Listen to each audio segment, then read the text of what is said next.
₹1000 बचाकर सेविंग करते रहते हैं, तो वो दोस्तों ₹1000 बैंक में अगर आप जमा करते हैं तो आपको 2 से 3% का इंटरेस्ट मिलता है। लेकिन अगर आप उन्हीं ₹1000 को एक सही म्यूचुअल फंड के अंदर इन्वेस्ट करते हैं, तो वो ₹1000 दोस्तों आपको कई लाख रुपए का फंड इकट्ठा करा सकते हैं।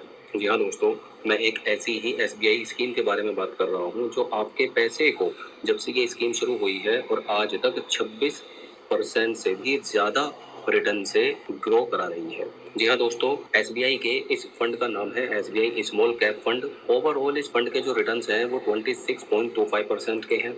पिछले 5 साल के इसके रिटर्न 19.64% के हैं।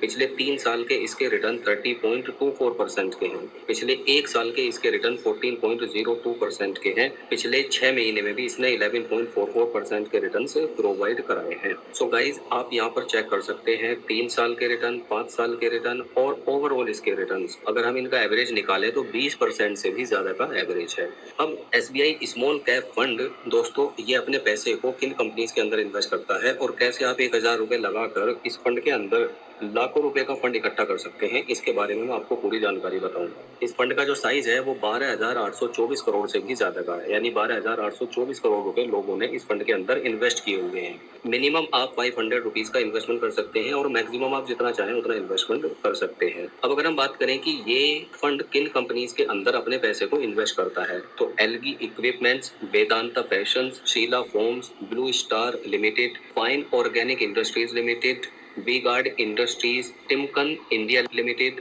लेमन ट्री होटल्स जैसी जो दिग्गज स्मॉल कैप कंपनीज हैं उनके अंदर ये अपने पैसे को इन्वेस्ट करता है। अब दोस्तों, मान लीजिए आप इसके अंदर करते हैं ₹1000 हर महीने का इन्वेस्टमेंट, और आगे आने वाले टाइम में जैसे हमने देखा है 20% से भी ज्यादा के इसके रिटर्न है, तो अगर हम ये मानकर चलें कि ये ऑन एन एवरेज अगर हमें 18% के रिटर्न भी दे देता है, तो उस केस में 5 साल तक अगर आप कंटिन्यू पैसा इन्वेस्ट करते हैं तो ₹60,000 आप इसके अंदर इन्वेस्टमेंट करेंगे, जबकि आपको एस्टिमेटेड रिटर्न्स कितने मिलेंगे? ₹37,658 के। और टोटल वैल्यू आपकी कितनी हो जाएगी? 60,000 जो आपने इन्वेस्ट किया और 37,658 जो आपको रिटर्न मिला, इन दोनों को मिलाकर 97,658 रुपीज। अब फ्रेंड्स, इसमें से सिर्फ टैक्स का डिडक्शन होता है, जो long term capital gain tax होता है, और फाइनल अमाउंट हमारे अकाउंट में क्रेडिट हो जाता है। ठीक इसी तरह से अगर हम बात करें 10 साल के टाइम पीरियड की, तो 10 साल के टाइम पीरियड में 1,20,000 का इन्वेस्टमेंट होगा, 2,16,258 के हमें एस्टिमेटेड रिटर्न्स मिलेंगे और फाइनल हमारी वैल्यू हो जाएगी 3,36,258 रुपीज की। अब यहाँ पर आप दोस्तों चेक कर सकते हैं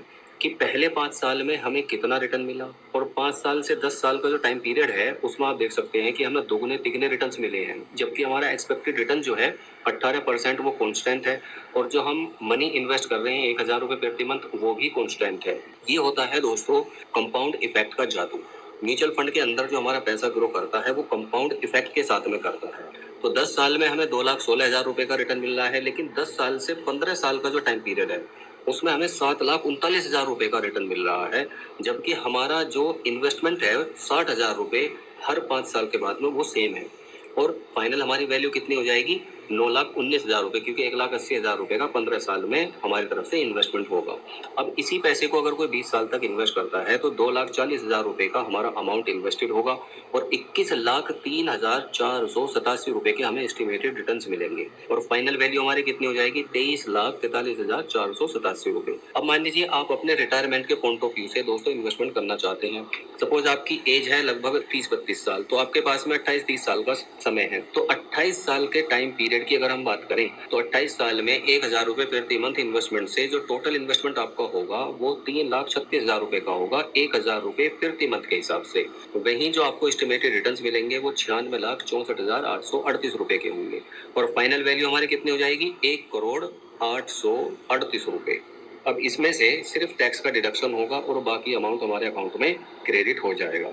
अब आप यहाँ पर देख सकते हैं दोस्तों कि आप ₹1000 हर महीने सेव करके ₹1 करोड़ तक का फंड बना सकते हैं। सो गाइज, अब आपको इन्वेस्टमेंट कैसे करना है, उसके लिए या तो आप एसबीआई म्यूचुअल फंड की ऑफिशियल वेबसाइट से भी इन्वेस्टमेंट कर सकते हैं, या फिर आप अपना डीमैट अकाउंट ओपन करके भी इस फंड के अंदर इन्वेस्टमेंट कर सकते हैं।